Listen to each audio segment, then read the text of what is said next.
Good evening, ladies and gentlemen. We are live. We're going to celebrate Dvora's birthday. Dvora, you have plates? Yes, you have plates. Okay, good. 3 years old plates, is that what it says? Because we have plates in the kitchen if you need it. Okay.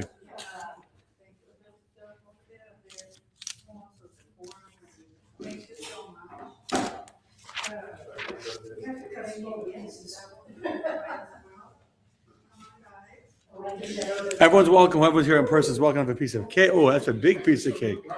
Oh, I'll just take the l'chaim. I'll just take the wine. I don't need any cake. I can't eat and teach. I don't need cake. The sugar is very bad for me. Alcohol is not so bad for me, but sugar. There you go. Is there sugar in wine? Really? Yeah. Especially sweet wine. Yeah, but this is not the sweet. This is not the sweet. There's two of them. Chaim David, should be healthy. Enjoy the sugar. If I have to have sugar, I'll take the sugar in the wine over the sugar in the cake any day. Baruch atah Adonai Eloheinu melech haolam b'yidei pri hagofen. I drink it like a shot. I don't drink it like a wine, though. Okay, so good evening to everyone that's watching us. Ravit, hello, we miss your energy in person. Good evening, Kim. Good evening, guest Michael, and everyone with you. Good evening, Miyakel, all the way from Yukon.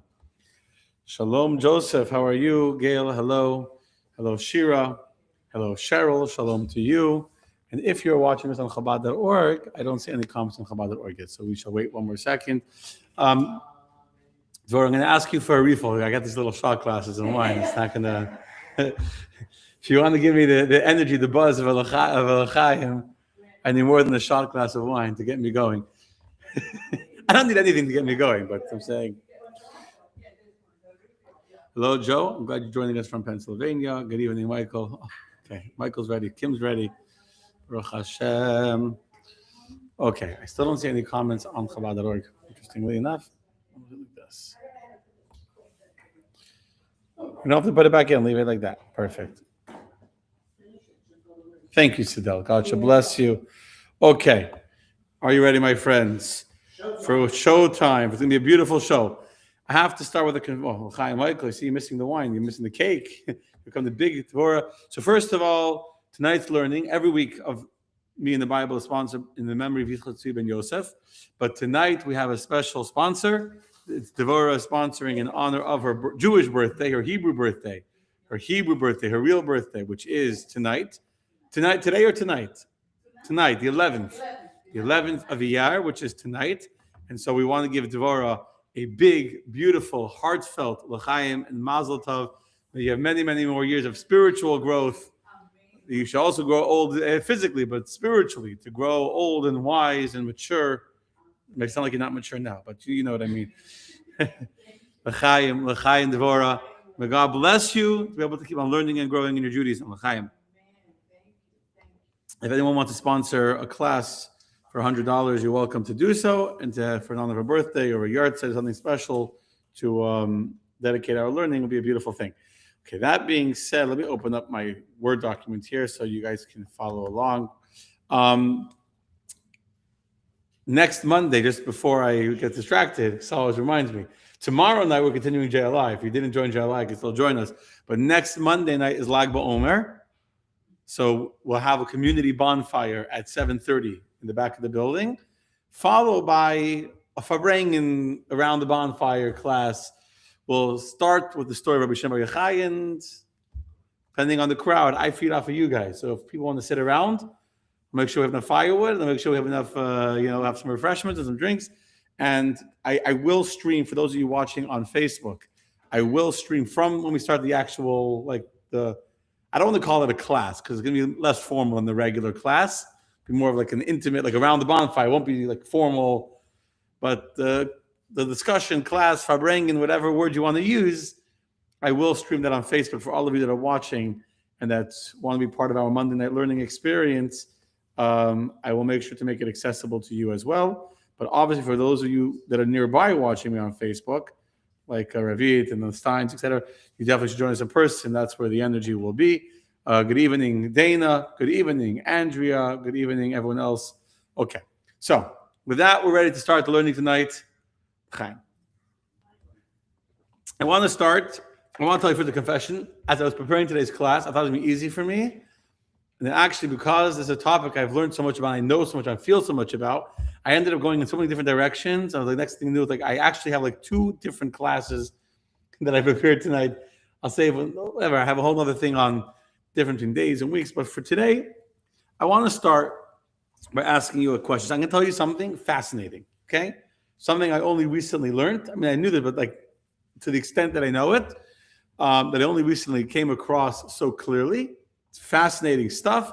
And this will be the segue that will lead us into a personalized journey into what we are doing now during these weeks between Passover and Shavuos when we are counting the Omer. Okay, but let me start with a question. Who here would rather eat a sweet jelly donut or a spicy latke? Raise a hand. And you can comment away on the chat on Chabad.org as well. Carmen and Art and everyone else that's watching. Would you rather, Randy, a jelly donut or a spicy latke? Donut. Spicy latke. So a latke. So now, would you prefer a spicy latke or a jelly donut? Latke. Okay. So next question. Would you rather a very lively hava, nagila hava, or would you rather very heartfelt, Avinu Malkeinu? So Randy wants to dance. So Sidel says hava nagila. Okay. Okay. Steve just walked in. We put him on the spot. Steve, would you rather a heartfelt slow song or a lively dance? Yes. When you see art, do you prefer seeing white, calm white with a little bit of color in it, or do you like when there's a very strong red dominant background? You appreciate art. Sidel appreciates art. The white. What about you, Devorah?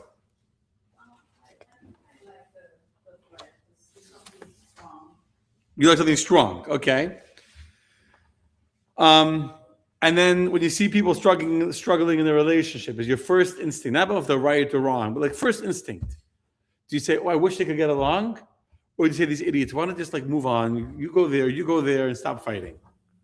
You say, "Move there," right? So I know Sidel says, you go there, just stop." And Rand, I don't know, anyone here I know I am much more. If I see them fighting, my first instinct is, don't they understand? Doesn't he understand? Doesn't she understand? Don't they just get along? That's different personalities. There's no right or wrong answer. If you like slow songs that are very heartfelt and somber, or you like lively dancing, it's not right or wrong. If you like sweet food, you like spicy food, it's not right or wrong.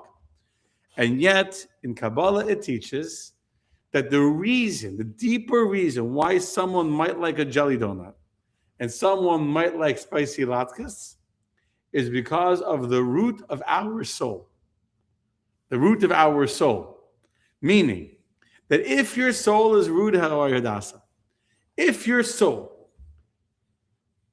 I wasn't paying attention to all the comments. I'm sorry, I got carried away. So Andrew likes the spicy. You can't like both. That's cheating. I'm looking at all the comments over here about I'm going to do a quick thing. Donuts. More people here like donuts. Comes to dancing. Andrew likes to dance. She likes white. Definitely fits. It all makes sense. Scott likes latkes. Tashi likes the donuts. So listen to this, my friend. And I'm going to tell you now is not my own theory. It's straight explicit in the text from the Mittler Rebbe, where he writes, based on Kabbalah, that the reason why some people might like the cake that Dvorah brought tonight in honor of her birthday, besides for sponsoring tonight's learning and the spiritual cake, but the physical cake is because your soul is rooted in the spiritual attribute of chesed. And because your soul is rooted in the spiritual attribute of kindness, chesed is sweet, chesed is love, chesed is kindness, chesed is just... So by nature, you have a natural calling to sweetness. But if you like spicy food, then more likely your soul comes from Gvura, and you by nature are, by the definition of your soul and the very psyche of your soul, you're more of a very disciplined, rigid, what's what I'm looking for? You follow the rules, you have a structure. So you're the kind of person whose soul is rooted in Gvura, in the more strict aspects of discipline and fire. Gvura is fire. What? Structure, strength. pushing through, not giving up. That's gvura, that's the fire. And because your soul has a root in gvura, so naturally you're inclined to the physical taste of a spicy hot red pepper than you are to the taste of a candy bar. Same thing would be with music. That a person whose soul is rooted in chesed likes the dancing, likes the joy, whereas someone who's more gvura would appreciate a more somber, more fiery, soul yearning song that will lift his soul more than make him in a happy, or her in a happy mood, that she wants to share her joy and dance and exude her joy. Same thing as with colors. If you like the color red, that would show a certain gvura within your soul that's attracted to the color of red, which is connected to gvura. Whereas if you're attracted to the color white, you would see a certain core dimension of the color white, which comes from the spiritual aspect of chesed. Now, it's fascinating because we all know that we have, every single soul has its root in the spiritual sphirot. And I can't spend too long explaining this because then I'll never get to the actual class. But we know that when the soul comes down, every single soul, let me say this briefly, every one of our souls begins in the same place, right? Every one of us, it begins in the same place. Every one of our souls comes from God. Same source. We all come from what's called Tachas Kisei HaKavod, from under the throne of God's glory. Every one of us, our souls originated in the same source. And yet, not only are our physical bodies and our physical personalities different, on the soul level, I say soul level, I mean on an emotional level, on a psychological level, the way I instinctively, emotionally react or feel or process life is different than the way David does, which is different than the way Saul does, different than the way Steve does, different than all you ladies, right? It's different. Why? Because my soul my personality is different than yours. My soul is different. Now, how could my soul be different than yours if they came from the same place? But how are we unique? We came from the same place. If you go to the same tree and cut two branches, cut two pieces of wood from the same tree, are they going to be different? They'll be different. They'll have different properties, different smell, when you burn them, they'll smell differently, they'll burn differently. The shape is a very external aspect. The properties of the wood will be, if you cut two pieces of meat from the same animal, why are me and you so different, even though we come from the same place? Okay, you're right. We have different objectives and purposes and missions in life. Very good answer. I'm looking at the chat. If anyone wants to comment, good evening, Stephanie. Why do you think it is that even though we come from the same place, we can end up being so different? So I'll give you a hint. I'll give you an example where you see it and maybe you'll figure out the answer. Why is it you can have two kids that are born from the same father, same mother? They both came from the same DNA, same genetics. You have two kids, right? Are they different? Very. With a capital V, very. And I have kids. Now, some of the kids are more like me, some are like my wife, and we're very different. But you can have two kids or four kids, whatever it is, who come from the same father, same mother, share the same genetics, same DNA, same upbringing. It's not like one grew up in this kind of home and this one grew up in a different kind of home. They grew up in the same home with the same rules, the same discipline, the same structure, same school, same, That's a gene thing. It's not just gene. Okay. You're saying the difference. So let's say you're two kids.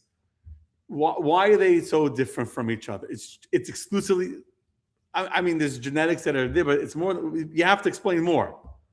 You're a little bit on it, but you're missing part of the answer. So both Randy and David are saying there's peer pressure, outside influences that are having an impact on you. And that's true to a certain extent, but you'll see differences in kids from 6 weeks old.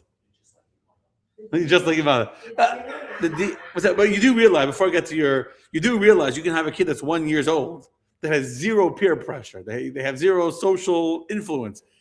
They're going to, and they can grow up in the same house with the same mother, loving them the same way. It's not like one's in a neglected home, God forbid, and one's, coming from a loving home. They're both coming from the same home with the same influence and the same food and the same bedtime routine. But we all have inherent desires to be independent and different. okay, we have different desires to be different and independent. So Sadella is saying, what did you say? The DNA is different. Someone's saying different cycles of reincarnation, different path to get here. Ours not. What about the yes and no? The toe and the bad, the good and the bad. The Yetzer Hara, is my chat not? Oh, here we go. Okay, no cheating. A little spicy. Anyone watching online, what do you think? Why do you have two siblings who do have different genetics, but both of the genetics, so you're right about that, they have different genetics, but both of their genes come from the exact same gene source, right?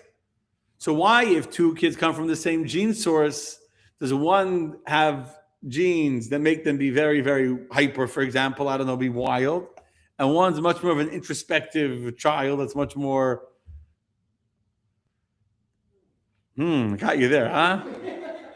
And I wasn't planning on talking about this so much. I see we're not going to. Sir, oh, very good. David is saying that one child will have a dominant, meaning they both got your genes, but one will have a very dominant energy, wildness. I don't know if that's a word for a gene, but I'm saying one child will have one gene very strongly, and another one of your genes will be in that child, but very, very weak or even dormant. And the other child can be the exact opposite, that one of the dormant genes and the older child will be a dominant gene. So both kids carry both genes. Both kids carry both genes. There's more than two genes. I'm being very simplistic here for the sake of the conversation. But one gene will be dominant in one child, and one will be dominant in the other child. Why does one kid have a dominant gene that the other kid doesn't have? That's how God made them. Okay, that's a safe answer. Then it says choices. It's not really choice. I mean, there are choices we make, but kids are born with certain personalities. What? We'll get to reincarnation and all that. Not so. RJ is saying you're dominant. I don't know what the next word is.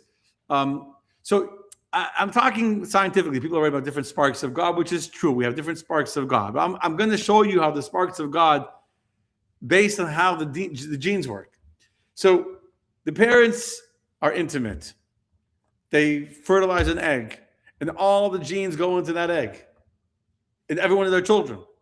But during the 9 months of gestation, while the child is developing in the mother's womb, for whatever reason, in one child, as the child is developing, will develop one gene, and will get the red eyes, the red hair and the blue eyes, and the tall genes, and the smart genes, and whatever. And then the other child will have the same gene pool, but for whatever reason, as it's developing and incubating in the mother's womb, I don't think that's the right word, but as it's growing in the mother's womb, for whatever reason, a different gene will become the dominant gene of this child, and then we'll have the good looks gene and the slow metabolism gene, and the right. That's how it works. You all agree? So just like Alice, what I'm saying now is really Tanya. Just like in the physical children who come from the same parents, one child comes out looking one way, not looking one way, with one personality, with one genetic disposition, and another child comes out with a different genetic disposition because of the way that they developed and took those genes and made one more dominant or less dominant. The same is true spiritually. As our soul comes down from the throne of God's glory into the physical world in which our souls now are living and residing, it goes through 10 sfirot. Actually goes through it 4 times because it goes through all the worlds.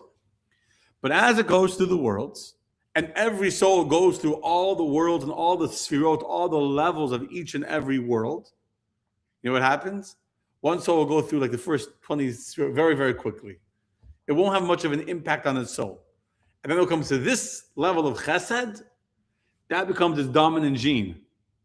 That's the place that most strongly impacts the nature of this soul. And the next soul, or another soul, goes right through the emotion of chesed. And you know where it comes out to? To gvura.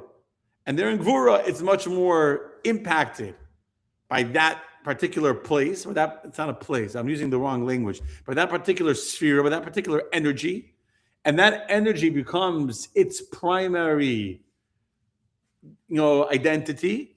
And so when it's born, even though both souls came from the original source, and they all went through the same gene pool spiritually, meaning they all went through the same 10 sphirot.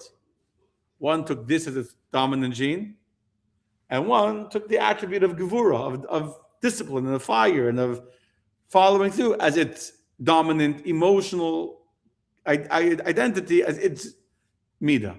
As they're going through the spheres? Yes. So one slows down, the other one speeds up, and then that's... Yeah, so I wouldn't, so it's kind of, I wouldn't use the word slows down and speeds up, because that's very, very tangible, very, very physical. And the soul's going through the spirit is not so tangible. It's a much more ethereal process. It's much more about what impacts it. It's more about the energy. As you're going, it's like when you walk through a room, I might be very strongly impacted by your energy and kind of not notice Hadassah. Right? Someone else will walk through and not notice you, but they'll see Hadassah. Like when two people walk through the room and they both remember something else completely in the room, right? It's not about going through faster, going through slower. It's about what impacts them, what has a stronger... So I'm impacted by you, and David's impacted by Tzedal. You know what I'm saying? It's which sphere has a stronger impact on their soul's, so to say, consciousness, if that would be the right word. The thoughts and intimacy make a difference too. You are 100% Alice. The thoughts of the parents during intimacy have a major impact on creating the child, the body of the child, the vessel of the soul. But that's a whole different conversation. Esav and Jacob are two children from the same source that came out very different, 100% correct. And Mindy is also correct that Hashem knows the challenges we need in order to grow. And it's usually attributes that do not come natural to us that are our avoda. Okay. So Mindy's bringing up something else, which is that a lot of times our tikkun, our life's mission, is not what we're naturally good at. And guess what? Sometimes our life's mission is exactly what we're good at. I know that was confusing. I know what I just said was confusing, so let me repeat it so I can confuse you more.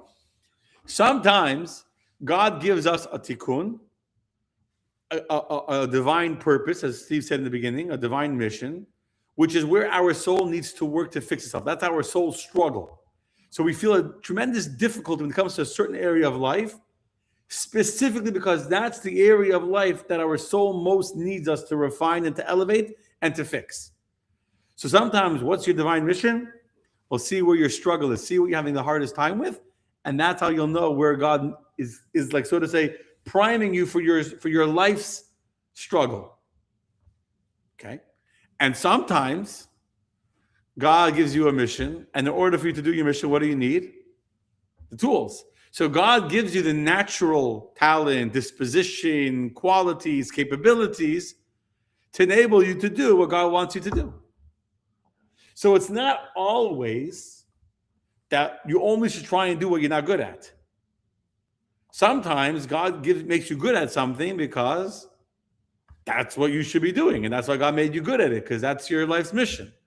So God made you good at something, or God made you naturally enjoy doing something, because that's what you should be doing. You missed the boat. Why? Because nothing you enjoy. What? You understand? It's confusing because you don't really know. It can go either way. So why would he give you a mission and make it difficult? Why would he give you a mission to make it difficult? Because if the excellent question, very logical question too, I must add. If God wants you to do something, why make it difficult? Very good question. And the answer is because if it wouldn't be difficult, then it wouldn't be a job. It wouldn't be a challenge. It wouldn't be a test. Some people have it easier, some people have it difficult. You're right. So Nowhere did we say life is fair. Nowhere do we say that life is even. Life is not even. Life is not fair. It's not meant to be fair. But sometimes I don't want to get. I'm like getting more like carried away, like in a journey from the journey. So let's leave the question. It's a good question. It deserves a class of its own. I've talked about it before, but I don't want to go too far from my starting point. What I want to say is this. So sometimes, going back to where we were before, Your natural disposition is to like happy music or to like sweet food. Why? Because when your soul was being formed, it was most strongly influenced and internalizing the emotion of chesed, of kindness.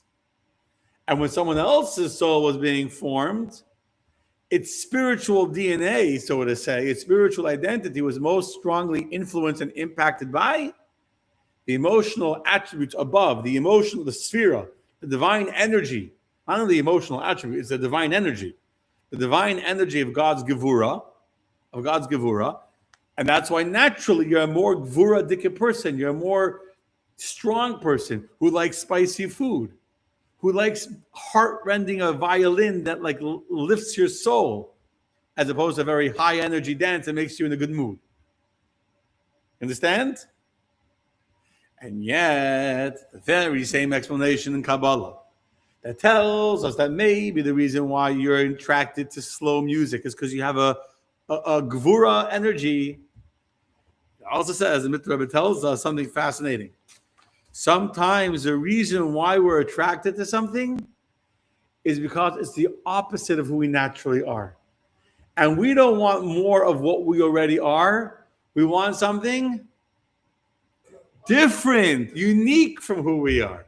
So if we're already a very sweet person, we don't want more sweetness. We want something strong because it's different. It's like in love, in marriage. Opposites attract. Why do opposites attract? Because I don't want to marry a reflection of myself. I want someone different than me. I want someone who's going to bring out, different aspects in me.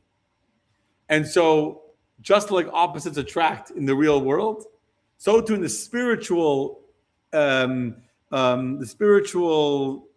what I'm looking for? I'll tip my tongue. The spiritual impulses of a person also are very much influenced by the opposite of who we are. You want to hear a fascinating example of this?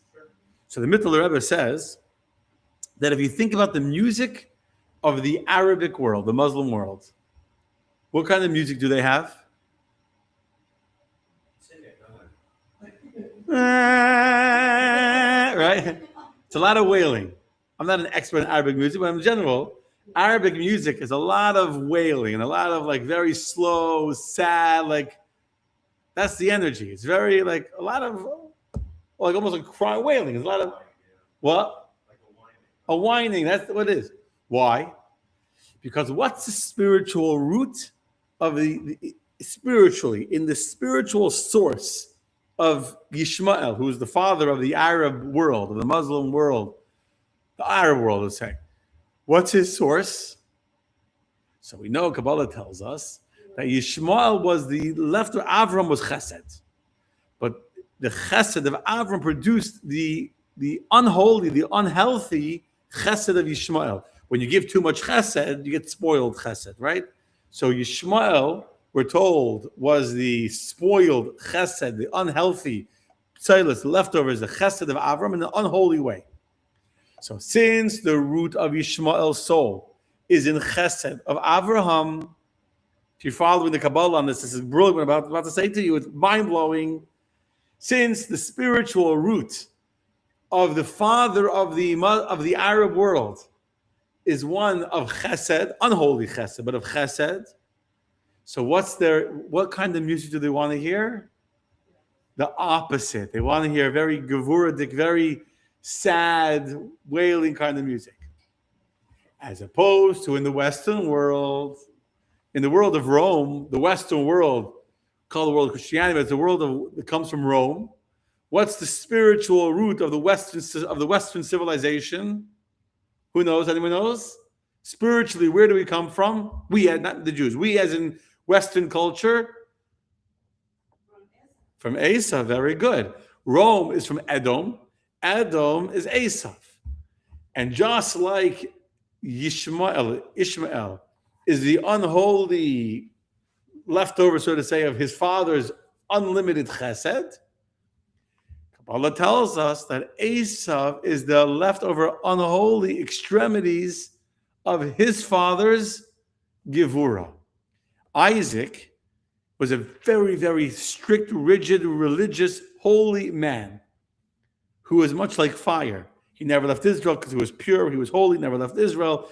He was, most of the people that his father influenced and inspired to become Jewish through his father's kindness, they so to say fell off because Yitzchak was a much more demanding rabbi. There was no love in Yitzchak. He demanded, gotta stick to the rules. You gotta be up to par. You gotta push yourself. You gotta work on yourself. You gotta pray hard. He was a man of prayer. He wasn't a man of giving. Avram was a man of feeding people, of sharing, teaching, and not only feeding physically, feeding spiritually and emotionally. Avram taught people all day long. He loved teaching. So Avram loved to teach, and he inspired a lot of people. Yitzchak didn't love to teach. You know what Yitzchak loved to do? He loved to pray. He loved to meditate and to work on becoming more holy, more spiritual. So the Gvura of Yitzchak led to Esav. So the Western culture, the Western civilization is built on the unholy Gvura of Esav, which is why if you look at the Western civilization of Rome, it was a very rigid, fiery, cruel culture. Look through the times of the Inquisition and the times of the gladiator, even Rome, all the Colosseums, feeding people to the animals, and having gladiators fight to the death. Barbarians. That's unholy Gvura. And so therefore, says the Mittler Rebbe, because their root was Gvura, what kind of music are they attracted to? Happy music, dancing music, joyous music. Western civilization doesn't like wailing music. We like lively, happy. We want music to make us in a good mood. We don't want music to make us feel morose and somber. We want music to make us feel joyful and to make us happy. Because we're looking for the opposite of who we are. So by now, I promise you, I should have confused you. I should have. My goal was to confuse you. Because I literally said two opposite things. I said them with the same conviction. First, I told you with absolute conviction that why do you get attracted to happy music or to sweet food or to white colors? Because your soul is rooted in the spiritual makeup of chesed. And then I told you with the same conviction, you know why your soul, you know why Western civilization likes happy music? Because at our core, we have a lot of gevura, a lot of discipline. So we want a lot of rigid intensity and very strict, rules. So therefore, we want some joy. We want to break free from our natural disposition. So which one is it? Which one is it? Which, by the way, what I said before to Mindy, is the fact that is the fact that I'm naturally good at something, a sign that this is what I should not always be doing? Or is it a sign that that's not my divine service? I need to look for where I'm not good at something? Which one is it? All of the above is exactly right. We don't know. We don't know. We don't know. And you know why we don't know? Because if we would know, life would be too easy. If you would know what your divine mission is, if you would know that your soul is rooted in chesed, and your divine mission is to have lots of chesed, and that's what your soul is meant to be doing, and that's what your soul's life would be too easy. Imagine you went to work and knew exactly what you had to do, when to do it. That would be easy, right? Imagine you go to work, they don't tell you what to do, how to do. You say, here, welcome, figure it out. Yeah, that's what That's what they do, right? Yeah. That's why it's stressful. That's why it's stressful. The point is, we don't know if the reason why we're naturally attracted to chesed behaviors is because we're rooted in chesed, or because we're rooted in gevura, in strictness, and therefore we desire to break free from our own strictness. Our own rigidity bothers us. So we're trying to break free from our rigidity. You understand? You can't know. It's gewaldig. It's as confusing as could be. It's as confusing as could be. If people stop looking backward and let the walking forward begin, positive things will be. That is very true, Serenity. Very, very true. Okay.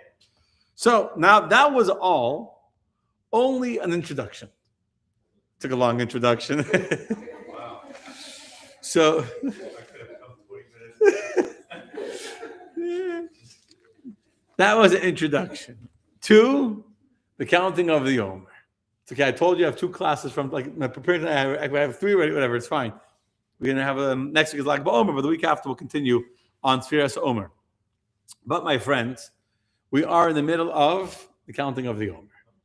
And the whole reason why I gave this very interesting introduction, which I have to tell you, I just recently, actually, if I give away all my secrets, I'll tell you, I'm on the editorial board of JLI's next year's Kabbalah course. And this is the next year's JLI's fascinating Kabbalah, whatever the course we call it, they don't have a name for it. It's going to be a fascinating Kabbalah course on fascinating Kabbalistic topics. So I was reading through and editing and giving comments on this lesson about the Sirot. This like blew my mind, whatever, it was a whole... So I'm sharing because I think it's fascinating. But anyway, so we're going to count the Omer. Now that it's already nighttime outside, we can count the Omer. And I'm going to actually do the mitzvah here on Facebook. And those of you that are counting can count with me. And those that are not counting or not up to date with the counting can count with me by saying Amen to my blessing. So if you counted every single day until tonight, and I won't say what day it is just yet, so then you can continue counting the blessing. But let's say for whatever reason you were in Poland and they didn't count the Omer in Poland, right? So you already missed a day or 2 days or whatever it is. So you can't make your own blessing on the Omer tonight. But so what's the best thing to do? To find someone, exactly, very good, Randy. You find someone who's making the blessing, say Amen to their blessing. So your Amen to their blessing is as if you said the blessing. And then you have the blessing in your mitzvah. So before we ever make a blessing, we prepare ourselves to make a blessing. And the way we prepare ourselves, we stand up, I prepare myself by getting into the clothing of going to the king. So when you go to the king, you put on the jacket, you put on the second covering, put on the gartel. So I'm going to put it on. And I'm going to make the blessing. And if you can say the blessing, say. If not, you just listen on. You'll say Amen. And then we'll count together the actual Omer, which is on your papers. Oh, so let me share my screen. 1 second. If you're watching on my page, I am going to share my screen. And there you'll see on the top of the page the actual words of tonight's blessing, of tonight's Omer. Baruch Ata Adonai Eloheinu Melech HaOlam Asher Kedishanu B'mitzvotav Vitzivanu Al Sfiras HaOmer Hayom Shisha Ve'esrim Yom Shehem Shlosha Shavuos V'chamisha Yamim LaOmer. Today is 26 days, which is 3 weeks and 5 days of the Omer. Harachamon hu yachzer lanu avodas beis hamikdash tumkoma. B'mheira b'yameinu amen tzela. May the merciful one restore unto us the service of the Beis Hamikdash to its place speedily in our days. Amen tzela. Tzela means forever. And then you can read the next paragraph. There's some Tehillim, but I want you to read this paragraph because I'm going to talk about it in a minute. The Ribbono Shel Olam, Master of the Universe.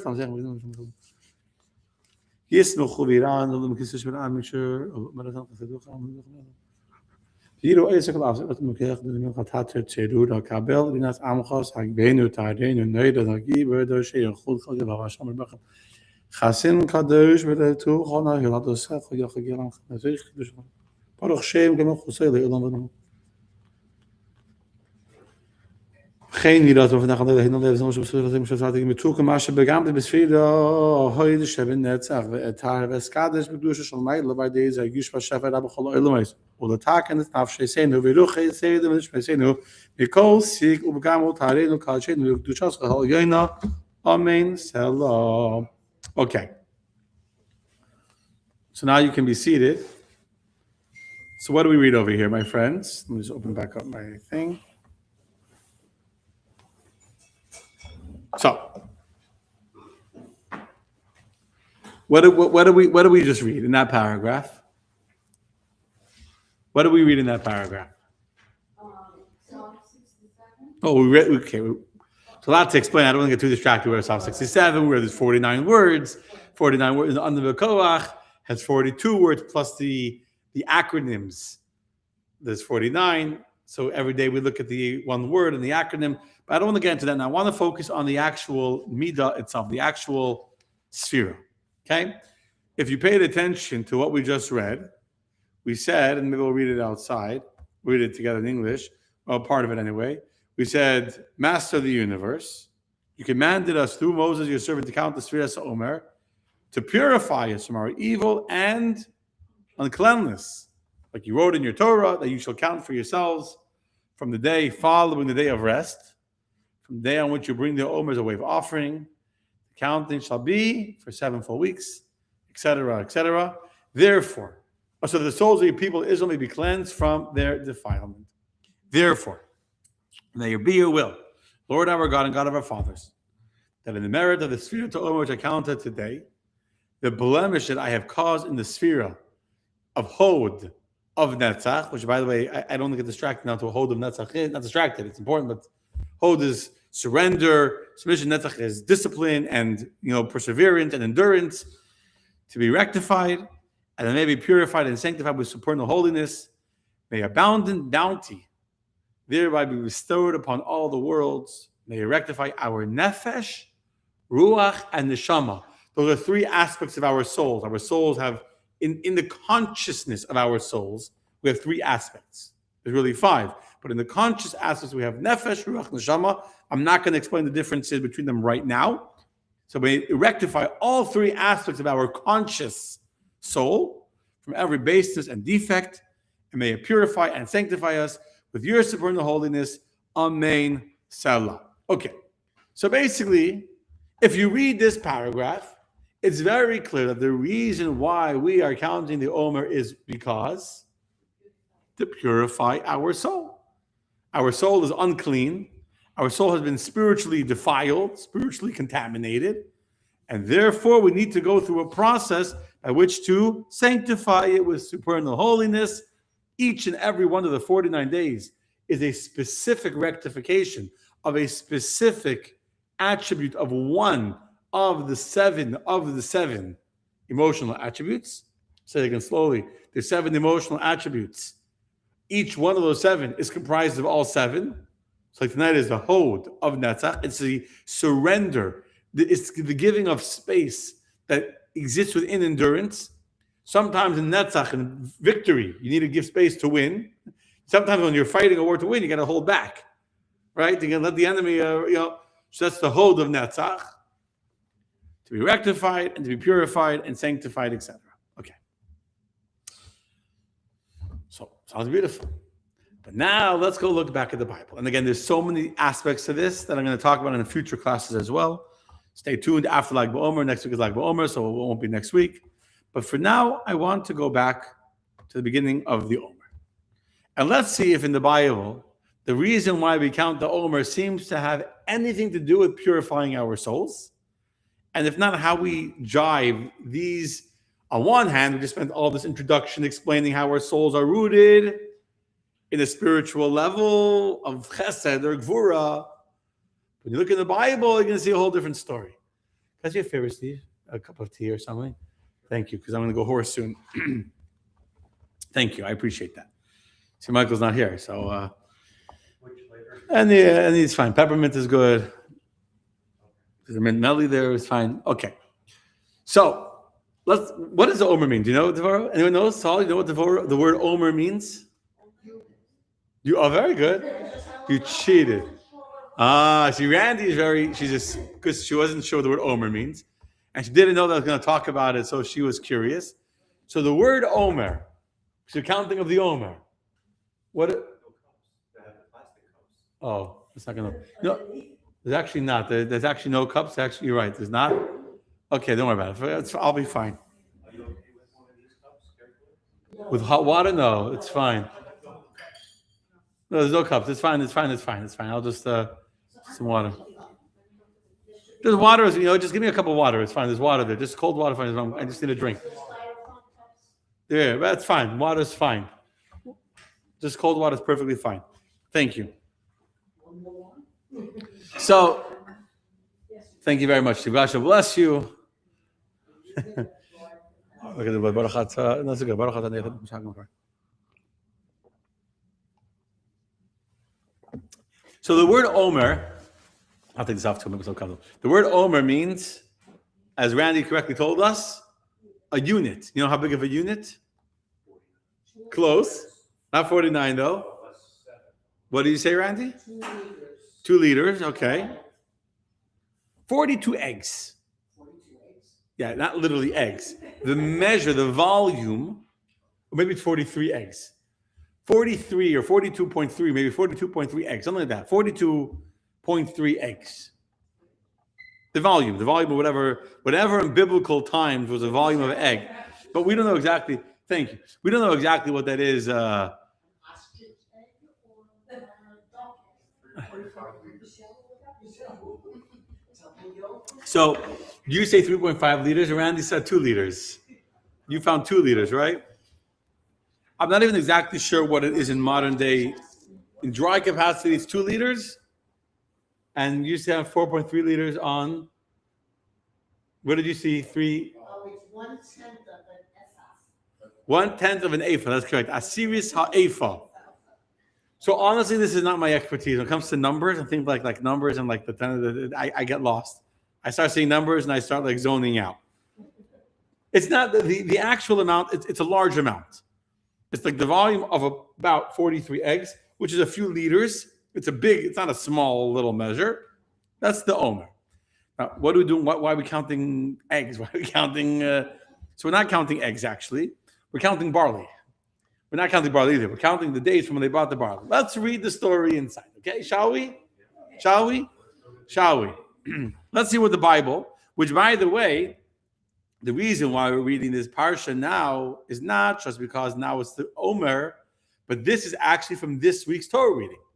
So Leviticus chapter 23 is in the parsha of Emor, and this week's Torah reading is the parsha of Emor. So let us read, my friends, from this week's Torah reading. God speaks to the Jewish people.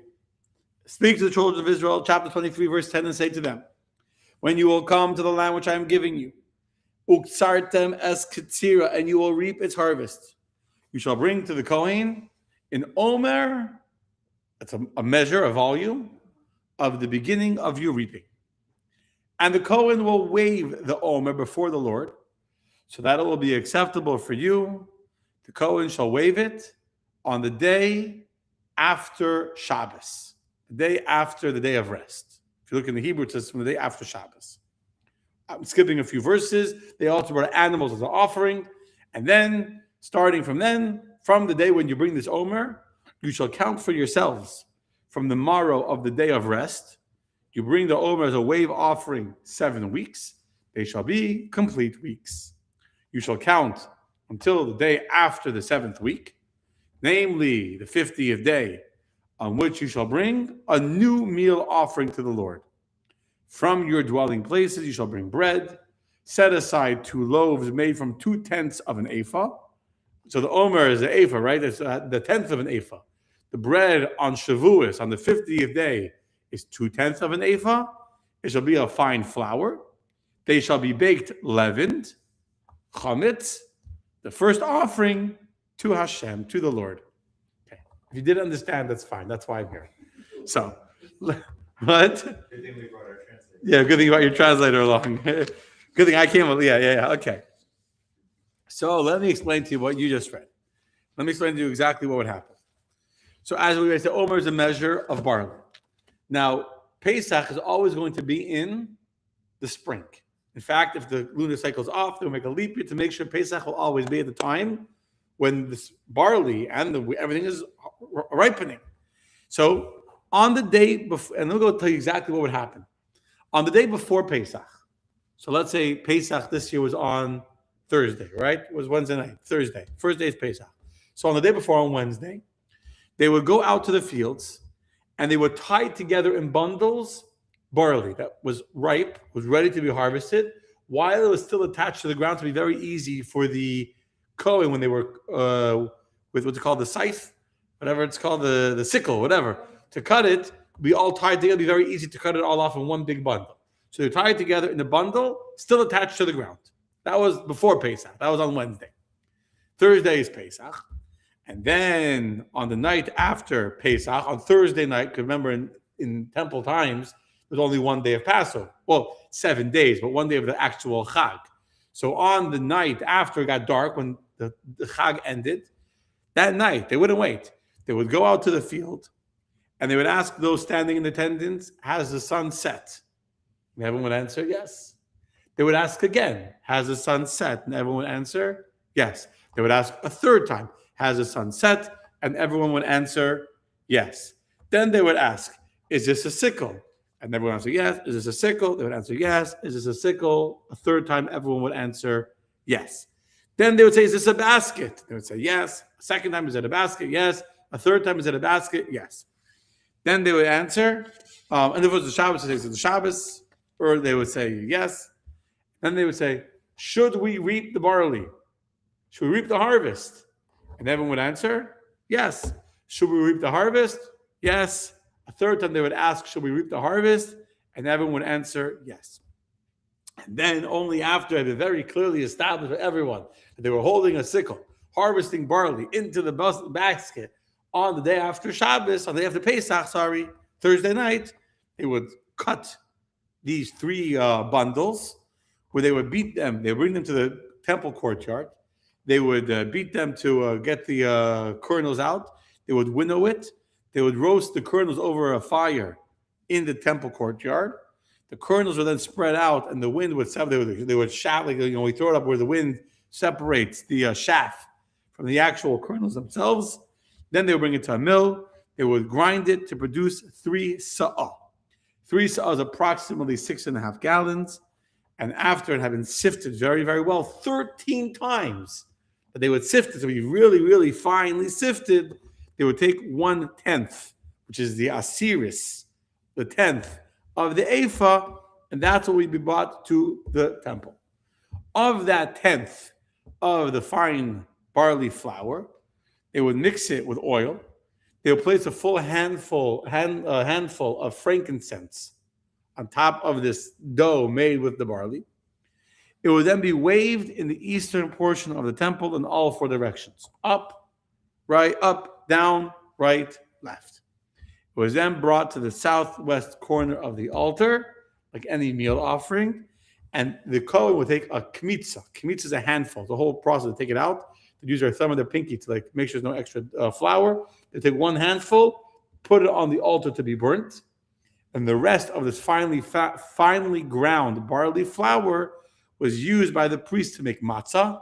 Remember, it was Pesach. It was Friday. All this happening on Friday. Thursday was Pesach. Thursday they would harvest the barley. Friday they will bring this Omer offering on the altar where they will burn 1 handful of this barley flour, and the rest will be made into matzah, barley matzah, which will be eaten by the Kohanim, by the priests.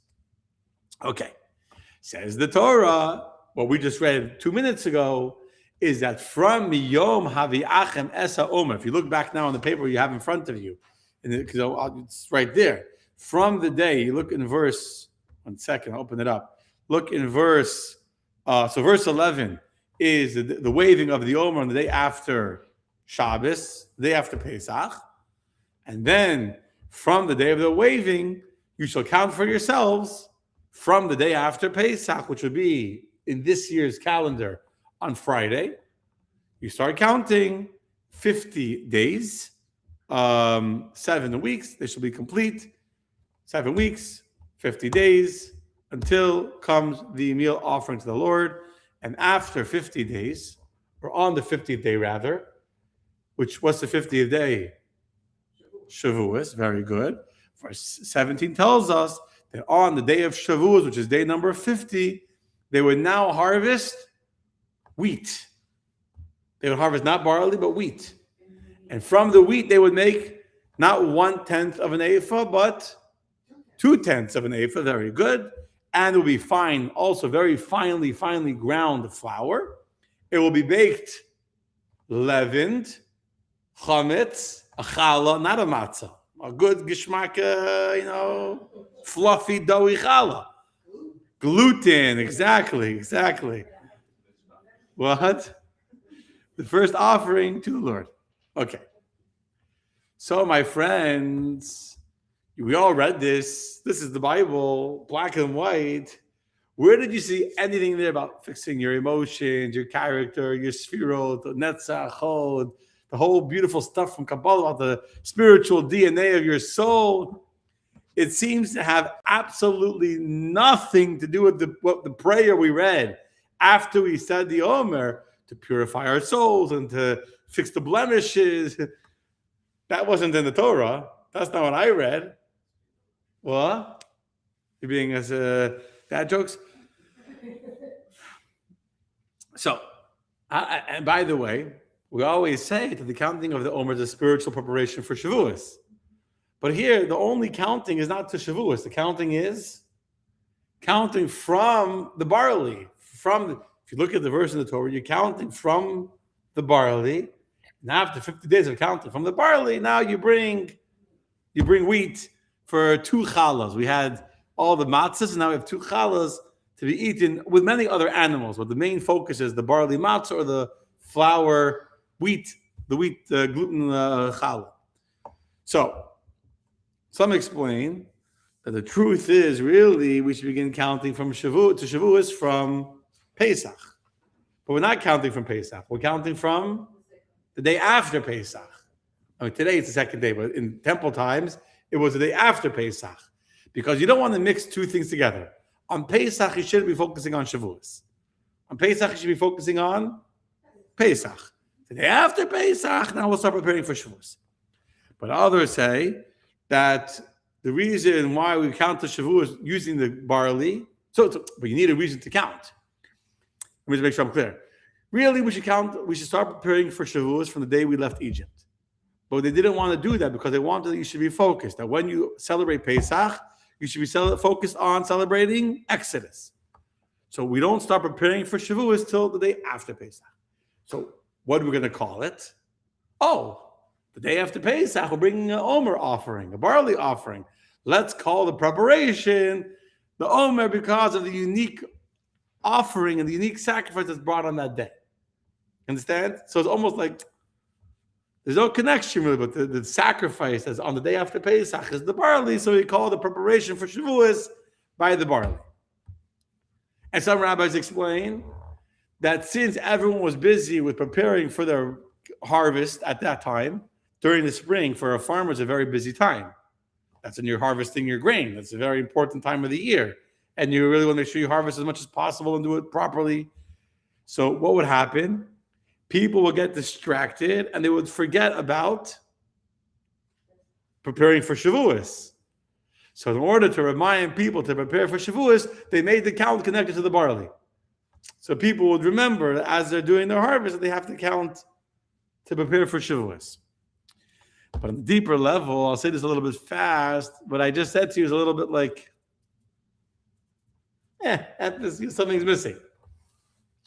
That's how we prepare for Shavuos today. By remembering that in biblical times, they were counting when they would harvest their wheat. So let's make this simple. What is the difference between the offering of the first day of the Omer and the 50th day of the Omer? The first day of the Omer were offering barley. And the 50th day were offering wheat. What's the difference between barley and wheat? What did you say? Texture, okay. Barley is cheaper than wheat. That's true. Yeah, okay. Different part of the same stock? No. Different plant. David's a different plant. What's the difference? When you think of barley, what do you think of? Who are you feeding with barley? Animals. Today, people are crazy. They eat animal food. They're eating quinoa and grains and whatever. But normally, barley is considered the food of an animal. Michael Behema, it's the food of an animal. You feed an animal barley. When you think of flour, what do you think of? People that want to eat a good challah, right?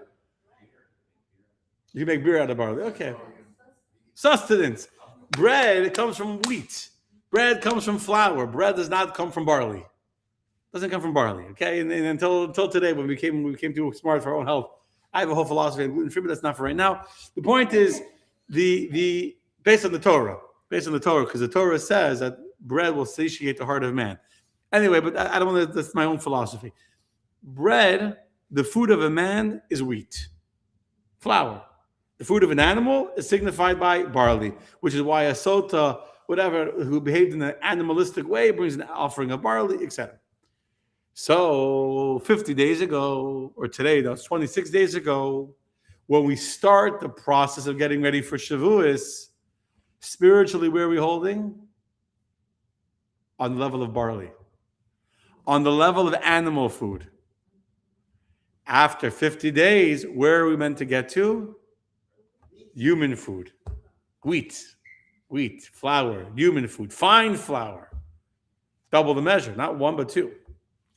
What's the other difference between the Omer offering? What do they do with the flour on the day after Pesach?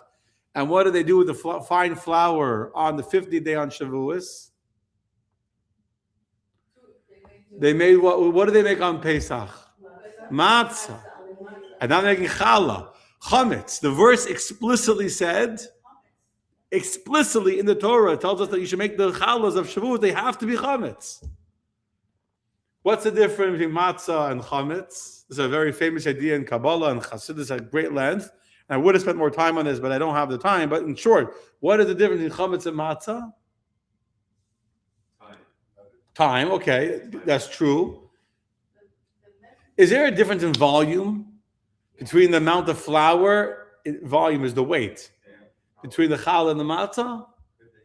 Could be, maybe. I'm not a scientist. But it's the same thing. The difference is one is fluffed and one is humble, one is simple. Chametz represents ego. In Chassidus, I really will talk about this for a minute. In Chassidus, Mindy, you're right, humility versus ego. In Chassidus, the difference between chametz and matzah, one is humble, one is flat, it's simple. No airs about itself, no pretentious, walking around like something important. Chametz, challah, it's the same thing, just fluffed up. It's just fluffed up. It's ego, it's pride. In fact, the difference between the word chametz and the word matzah, two of these three letters are the same. Both chametz has a mem and a tzaddik, and matzah has a mem and a tzaddik. The difference is the letter Heg or the letter Ches. Ches represents it's closed. Ches, there's no escape. The air can't escape, so it blows up like a balloon. And the Hey has a little opening on the top where the air escapes. So at the beginning of the process, we have to have matzah. We have to guard ourselves not to let our bread become chametz because spiritually we're immature. Spiritually, we have to run away from any ego, from any unhealthy emotions. We're not ready to deal with it. So we need matzah. We got to work on refining ourselves. At the end of the 50 days of the counting of the Omer, we're no longer animals eating barley. Now we're humans eating flour. We've refined our emotions. And therefore, even the ego can be used in a holy way, in a temple way. Ego can sometimes be holy if you utilize it in a healthy way, in a proper way. Healthy self-esteem, a healthy Jewish pride, a healthy recognition of your God-given talents is all very, very healthy and holy and important. And therefore, when we start the process, where are we holding? On a very low level of matzah. We need to humble ourselves because we're not proper to. And when we finish the process, where are we holding? When we finish the process, where are we holding? The level of chametz, where we refined ourselves, we fixed ourselves, we become like a mensch, a person, and therefore we're unable to eat challah, which is chametz. Understand, my friends? This is the difference. This is where you see. Thank you, Joseph. I'm glad you enjoyed the logic of this. This is where you see in the biblical agricultural journey of the 50 days of the harvest, there's a tremendous clue. We're going from barley to flour, from matzah to chametz, from the journey of this spiritual preparation of Shavuos, even reflected in the agricultural verses that we are describing. Okay? There's more, but that's for tonight. Tomorrow night, JLI, for all humankind. Next Monday, approximately 8 o'clock p.m., we'll start the Facebook at our Lag BaOmer community bonfire, which will start at 7:30 p.m., God willing. See you all with Hashem next week. Thank you very, very much. A happy birthday again to Devora. Thank you, Devora. Thank you for sponsoring. If you want to sponsor a class, it's not expensive. You can let me know. For $100, you can have the honor of having a class be dedicated in memory of someone for a yard site, for a birthday. So just let me know. Best is to message me or email me, rabbi@mychabadcenter.org. Facebook Messenger is, I don't go on Facebook that often. Thank you, Cheryl. Thank you, Andrea. Thank you, Joseph. Thank you, Jessica. I'm glad I can make the Omer more meaningful for you. That's the whole purpose. Thank you, Lori. Thank you, Alberto. Thank you, Serenity. Yes, that's true. Alice, you said some very good points for Alice, but yes, much more. Next class on Stu, we'll talk about days and weeks, and we'll go more into these details. Okay. Good night, Mindy. Thank you very, very much. Thank you, Scott. I'm glad you enjoyed. Laila Tov. Lori, Laila Tov. Okay. So good night, my friends, and we'll see you all, God willing, next week, same time. Well, almost same time.